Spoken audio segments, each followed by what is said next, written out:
We're back with another Weekend Wisdom. Today, we're gonna shake things up, go a little bit taboo with couples and cash. Grab that cup of coffee, sit back, let's go.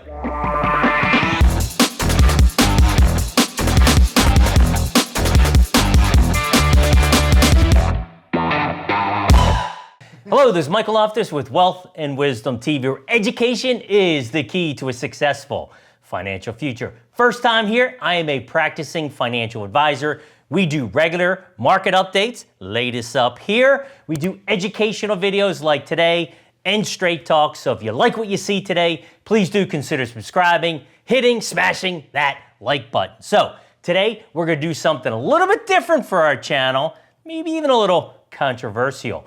We're gonna talk about money and relationships. Oh boy, this should be good. Now, we have a family therapist.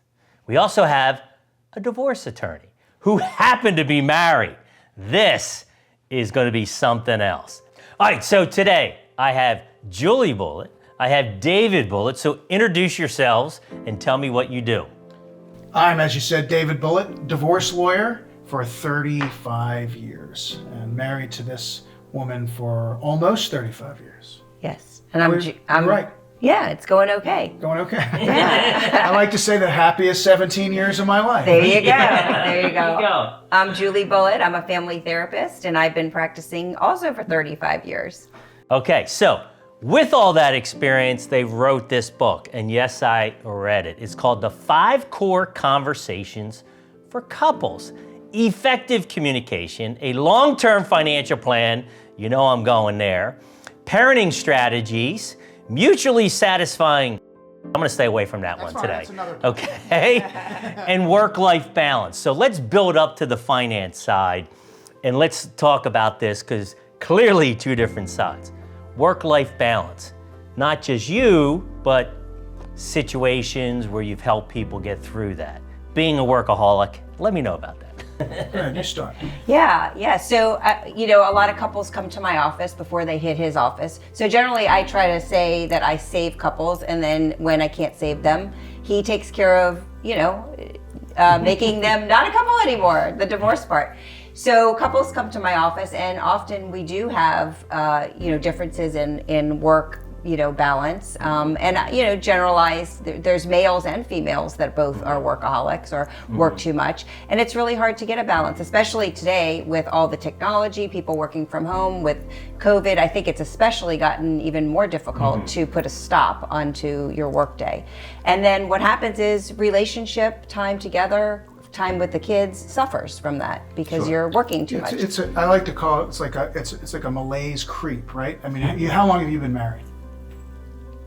24 years. That wasn't a trick question, by the Wait, way. 1997. Okay, so you raise 24 kids, years. right? You raise kids, you work, you're busy during the day, Yes. and you're focused on other things. And what happens, not purposefully often, what I see when people get to my office is that it's just this, well, I don't have time for you guys. We can't do that today. I've got to do this. Got to get to work. I got to get the kids to soccer. Got to pay our bills, whatever it might be. And as that accumulates year after year after year, what happens is, right, people start to spread apart. Sure. So it's that malaise that creeps in and just it's almost cancerous to a certain degree and grows. And so when they get to me, when was the last time you had a conversation with your husband or your wife about money? And they look at me like you just did. It's a trick question. Yeah. Yeah, I think that it's, I used to have that problem. I was in a coaching program for years. That coach I still work with today. I have a call with her next week. It took a while for me. I have 2 phones now. I have a work phone and my email's on there. So at 5:30, I look one last time and that's it. Now my business, I can do that. Weekends, I don't look at it. It's, we've always preached focus days, buffer days, and free days. Everyone needs free days for peace of mind and to connect. So from there, obviously, let's go into the communication side of things. So where does it break down? Well, lots of couples, have poor communication from the very beginning, or have when things get tough, like they can talk about, like the weather, and they can talk about who's picking up the food or the groceries or who's taking the kids. But really tough conversations, which I would say money and fall into often very tough situations and very tough, conversations. People sometimes avoid those. And, all it takes is one person to be avoidant for the conversation not to happen. Right. If you have two that are avoidant, then that's even worse. But yeah, so I think that it's easy to have that happen. Well, you've got to see it in your business, where you're working with a couple and they come to money from different perspectives. Right? Maybe one spouse is used to having money, maybe not the wealthiest, but did what I wanted to do growing up. My parents helped me with this, I got through school, they paid for this, that, and so forth. Whereas the other spouse might be, I've still got 12 years of student loans to pay. We can't buy that. We have to save. We have to save for this and that. Yep. So one of the bump ups that you see is that people come to money and decisions about money from a very different place, different source of information as a kid or as they grew up. Yeah, absolutely. Well, I have 3 in college next year. Wow. So we're having that conversation Where's that bourbon selection? right now. Well, it's funny. I've been getting calls. Yeah, my bourbon selection's over there. I haven't bought in a while because we're 3 in college next year. That's Yeah. Okay. So it's interesting. I think that. So let me ask you a question. I just did a review of all the best books I read in the last year. And one of the most fascinating books was called The Fourth Turning. I have a link up here. And, it talks about the generational. So have you started to see that in your practice, right? So we've got, obviously, the baby boomers. You've got the Gen X, which is 64 and above. Is there something different there when it comes to work balance / communication, generationally? That's interesting. I don't know if we've ever really thought about that. Well, I think I see it. There's not a What question. do you see? There's no question I see it because there are a lot, and again, I work primarily in a fairly well-to-do area, right, in Montgomery County in the District of Columbia.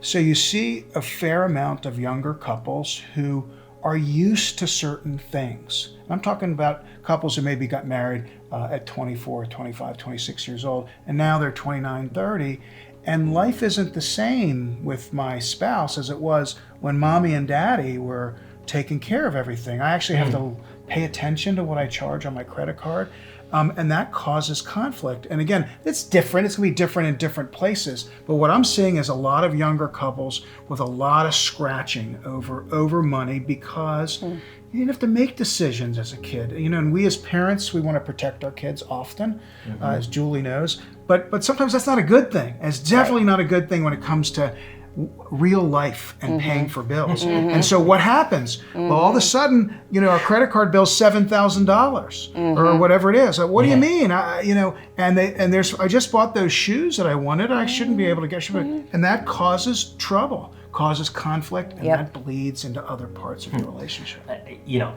Speaking of my kids, right here we go. I don't think they have any concept of what it really is going to cost next year. They're Gen Z now, right? You should tell them. Oh, I do. I still don't think they get it. Yeah, exactly. I'm going to make sure they see this part of it. So, all right. So work-life balance, obviously, I think that, especially with, like you said, with COVID, right? Yeah. It's so easy with Zoom. My son, he's doing an internship, he's downstairs in his room. Yeah. He's been Zooming all day. So it's all he's been doing now with his internship. And I think it's so tough to get away. And a lot of people working from home, right? This is new for me.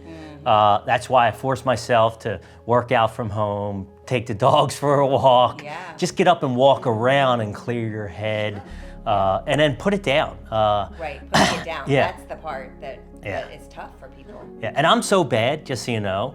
So I'm Mr. Tech, as you saw in my office. Yes. So with Alexa, my lights shut off at 5:30 in my office. I love that. No kidding. You It have some literally, excellent She's going to strategy. give you an A+. it literally, my speaker turns off to my computer and my lights turn off great. no matter what, and I have to I walk love out. that. So, but listen, you knew yourself well enough to put these things in place.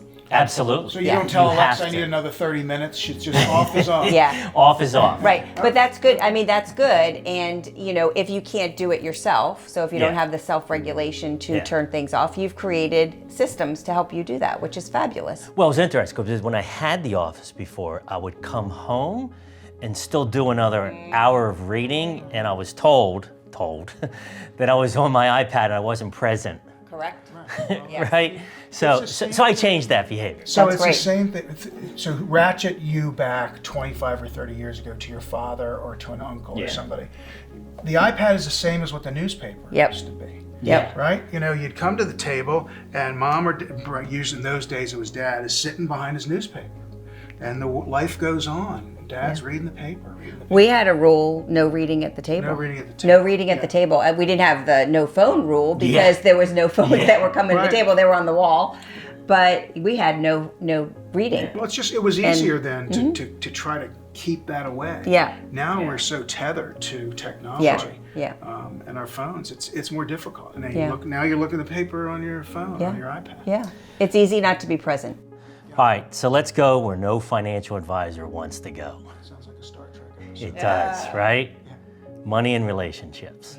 Okay, so reading your book, I've got a couple notes here that I went through. The debt diet, or just let's talk about money and relationships in general, and then I'll hit on a couple of the debt diets and some other notes here from the book. Yeah. So we started we started down a bad path when our kids were young, and that path was, it was I'll throw this in. Remember the book The Secret? If you believe it, it'll happen. Yeah, it was like very positive. Yes. Well, we just spent money. Yeah. And then we believed that they wouldn't send us bills. No, we didn't believe. We just the would take premise care of of The it. Secret is like you have to have a vision of things that you want, and you put it out in the universe, and then that happens. So we kind of took this vision as we could just get whatever we wanted, and we had 4 daughters, and it's really easy. It's really easy to get caught up, with what the kids wanted to do, what they wanted to wear. We live in, a nice area, and there's a lot of Joneses. And we ended up getting into a real pickle with our own finances. And we're two, relatively smart, educated people, but we just kind of blindly went through this. And then all of a sudden, we had moved into a new house that we were having trouble affording. Those checks that come from like the credit card that you can write, and it's like a really good interest rate. I was like paying the mortgage with those, and it was a bad situation. And we carried on for a couple years like that, and then we sat down. We sat down and we had a really hard conversation, and we got all of our bills and all of what we owed in one place, and we started looking, and he and I were both sick to our stomach because we had never really looked at everything that we owed So the point when was, we put it all in front of us. We were on the same plane. Yes. We got on the same plane and we attacked it. And Yeah. that's what we did. Yeah.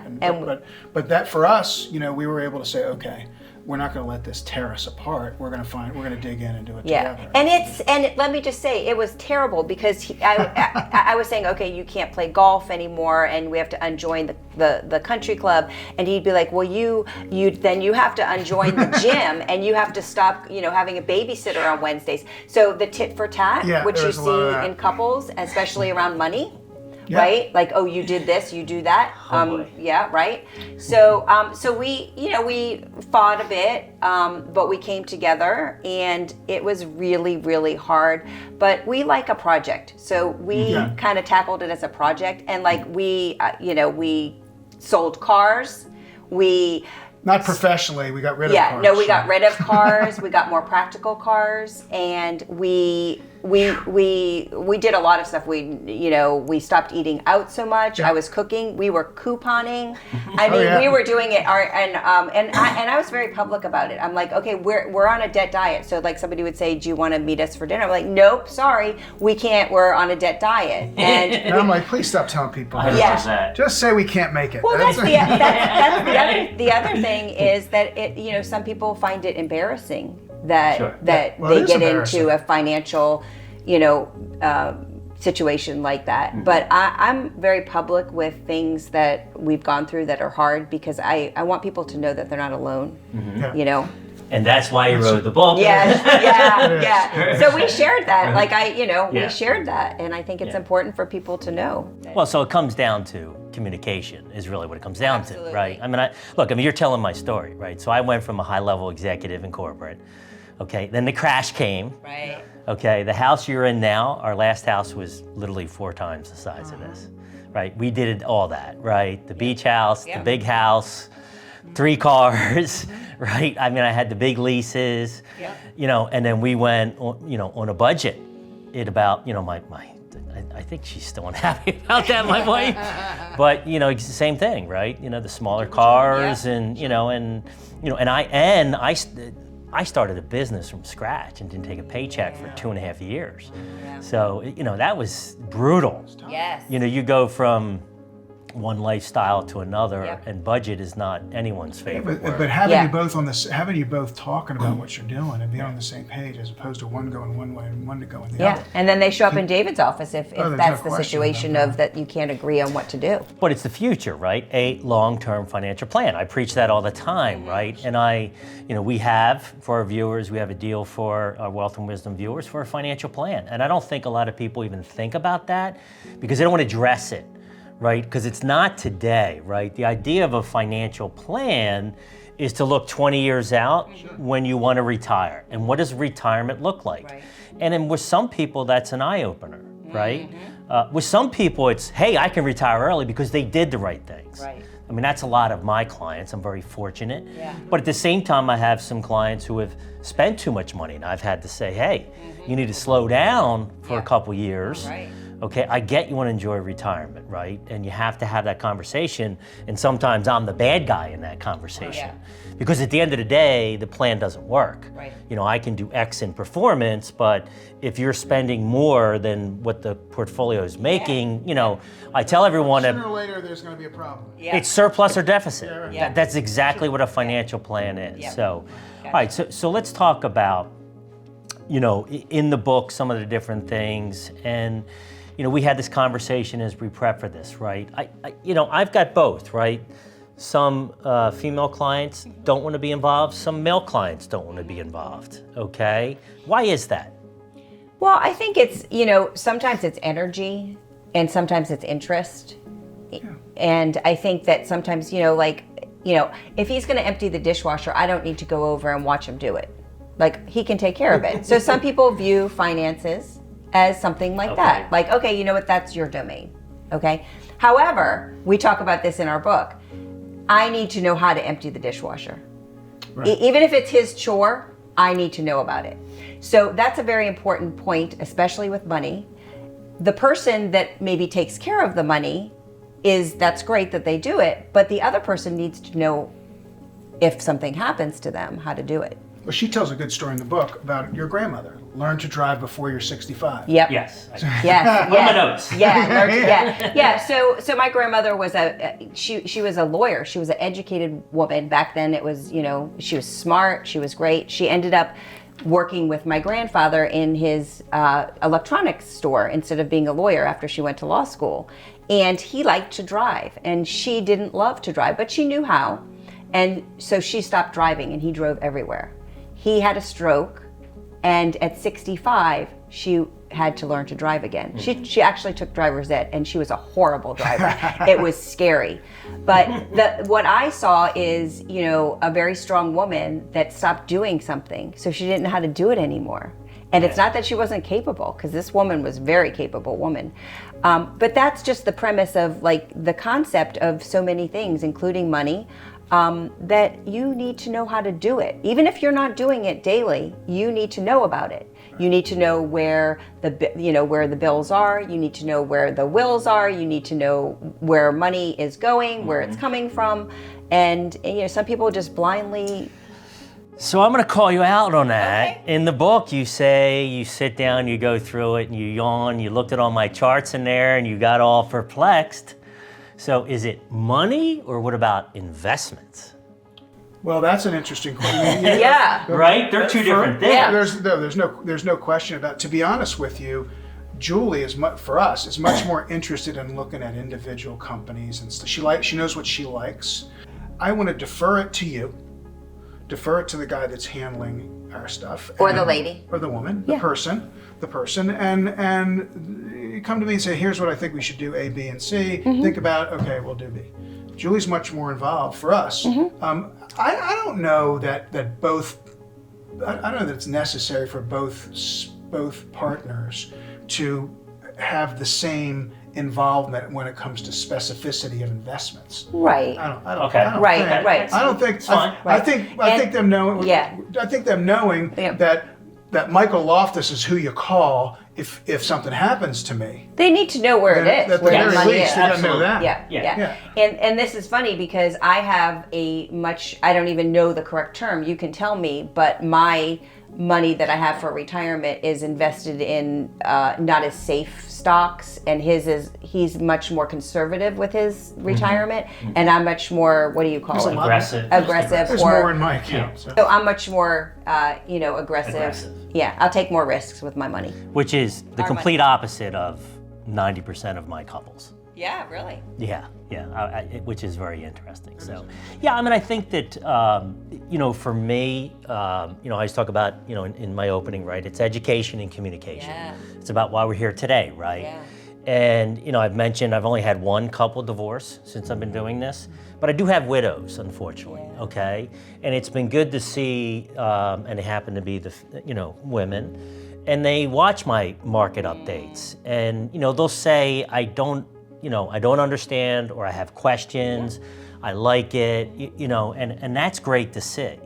But you're right, I mean, they'll come to me, am I okay to buy this? Can I do it? Because that's my job, right? I'm the holder of the financial plan, I'm investing, I'm the big picture person, and again, we look at it every year, we plan for the year, and we go from there. I mean, and most, like you said, more involved, but that's why most people hire me. Yeah, and I've had clients who are getting divorced, right? And they have a financial planner that they've used for 20, 25 years, the same person.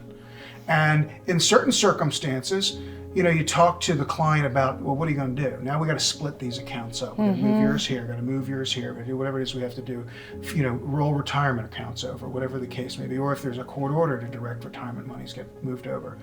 And I've had some clients say, oh, I don't want to leave Mike. I don't care if he's got Mike, but I got to keep Mike too, because that's who I trust. Whereas I've had other folks who say, no, that's his guy. Yeah. And I got to have my own person.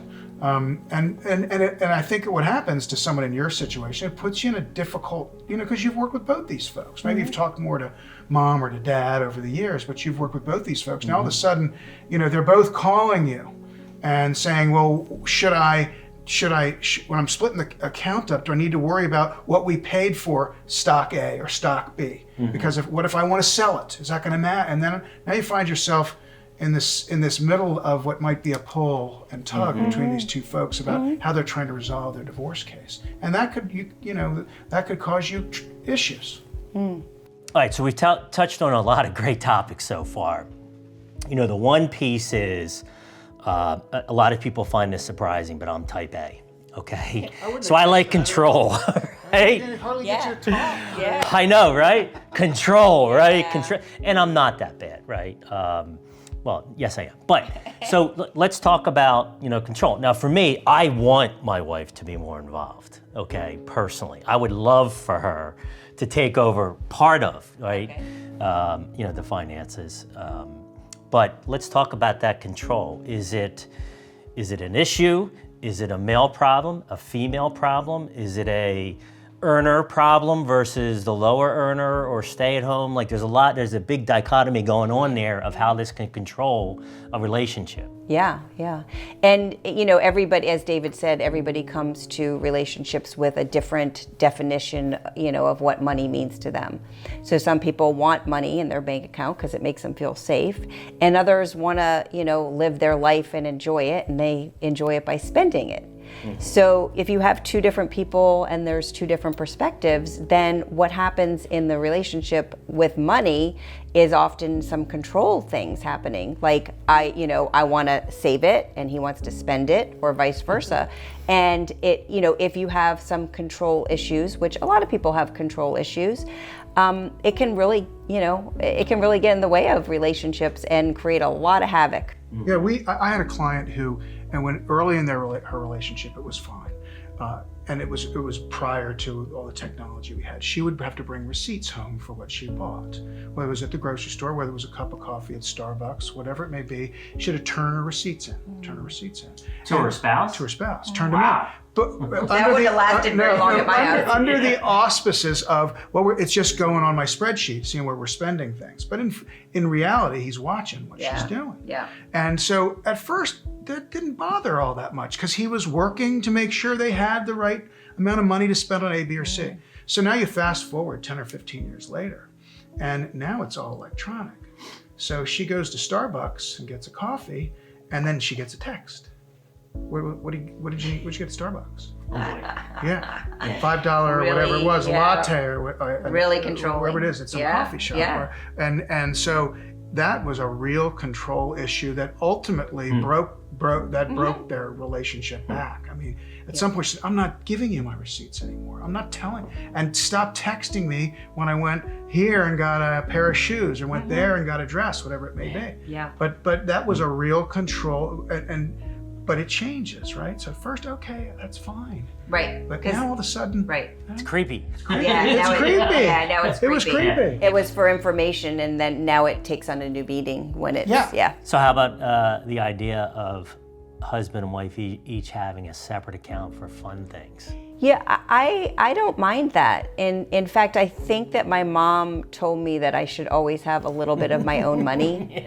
And I do. I keep a little. I mean, it's with my business account. I see him smiling. Yeah, I don't know if he agrees with that. I mean, I have a little business account that I'm able to. And you know what? He's really good and bad. He's really good because he never says anything to me, but that's partially how we got into debt. Right. Yeah. Because sometimes he should be looking at me and like, you didn't need that 6 pocketbook, or you didn't need that other pair of shoes that you bought. So let me interrupt for a second.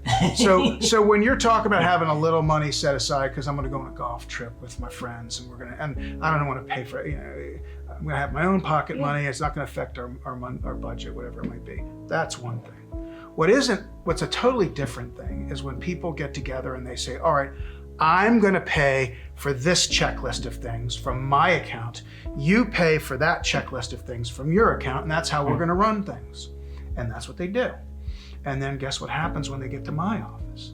Is the one who's been paying the mortgage or pays for the repairs at the house or the new deck or the studio or whatever says, well, she didn't pay for any of that. I did. Interesting. I paid for that. Wow. So I have, she doesn't have as much interest in the house as I do. Interesting. Well, yeah, she does because she was paying for the other. But you get this mentality of what I pay for versus what you pay for. And I think, and I've seen it, I think that generally that's not healthy. I don't have having any a issue. little account I have no issue with having a little spending money Yeah. to go do whatever you want to do. I run up to a local store and I buy a bottle, right? And sometimes it's out of her joint account, but she says, "Wasn't that the 4th bottle you bought this one?" And sometimes I just spin it. I am a little bit more controlling with money. Oh, she's much more. Yeah, like I'll ask him about stuff. yeah. I'm like, did you have a pair of shorts like that already? I needed another pair of shorts, so what's a big thing? Yeah. But we still have those little, those little tips. And that's so funny that he's saying that because there's been times where I'll say something, I'll pay it out of my account because I do take care of the bills. And now I know why you get really upset about that. I really mean I'll pay it out of our account because it's our money. Yeah. But sometimes I'll just refer to it. Oh, I have the money in that. I'll pay it out of You our. should see how much out of money my, I've saved. Yes, I did. I said that during the pandemic. You've saved. Okay, money's going to our joint account. You're moving it out of the joint into your account, and you saved it. Yeah, But I saved it. Well, I personally put it in that account. So know. yeah, Oh, that's okay. what I meant. See? That's what I meant. Are you But sure? it is our- Wait, that it means is- we need another book, We right? do, but it is our money. But he got upset once when I slipped and said, "I'll pay it out. I have the money." It's and he's like, "No, you mean our money?" I'm like, "Oh, yeah, you're right." But now I know why he gets upset. Okay, to wrap things up, we have Julie and David Bullitt, okay? Divorce attorney, family therapist, wrote a great book, link below, The 5 Core Conversations for Couples, several different topics. Today, I wanted to focus on money. Sure. So, one, we know there's another book coming out. We'll have information for that, but let's wrap this up with each of yours, from your perspective. Not that I want you to lose business, but how do we stop people, or what's your best advice for people to close things out? So they don't have to come and see each of you. Well, I would say for me, the two biggest areas are connection, making sure that you're connecting with your partner and consistently doing that, and communication, having having lighthearted conversations, but also having difficult conversations. I think all of that's true, and I would just add to it knowledge. You need to know what's going on. You need to know when it comes to finances. You need to know what's going on with who's taking care of what when it comes to kids. I think keep your head out of the sand, keep your eyes open, and then shift to what Julie's talking about, which is, hey, what's going on here? What happened with this or what happened with that? Knowledge is really, really important, I think. And just because you don't pay the bills doesn't mean you shouldn't know what the bills are, as we talked about earlier. Yeah, knowledge, absolutely. Knowledge, communication, and what was the other one you said? Connection. Yeah. There you go. All right, well, that was awesome. This is our second conversation at the table. This is going to become something. Last time I did this, did get several comments from our clients. This is wonderful. Again, we have links below to the book. This is Michael Loftus, Wealth and Wisdom TV. Thank you so much for watching today.